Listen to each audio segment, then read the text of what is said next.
Phone banking and canvassing have been shown to be the most effective ways to get out the vote on election day.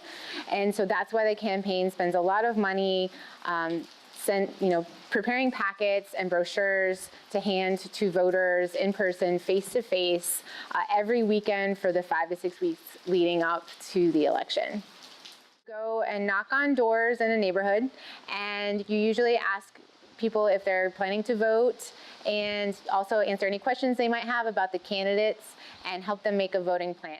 To ask people specifically where they're planning to vote, when they're voting, and do they have a photo ID? Because a lot of people wake up on Tuesday morning and say, oh, I'll vote after work, and then they have to pick up the kids from school or they have to make dinner, and they look at their watch and it's 7:15 and the polls have already closed. So people are more likely to vote if you ask them specific questions than if you just remind them to vote or just say, hey, are you voting on Tuesday? And so I canvass because it's important to have conversations with voters.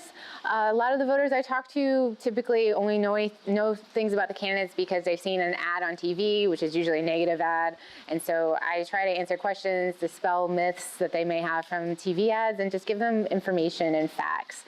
So I would encourage everyone to canvass to feel like you did your part, no matter what the election outcome is, to feel like you made a difference. Also, it's a fun thing to do with friends, and people are more likely to go out and canvass if a personal friend, someone they know, asks them and say, hey, this election is important to you, this election matters to you, let's go do something, let's get out the vote this weekend.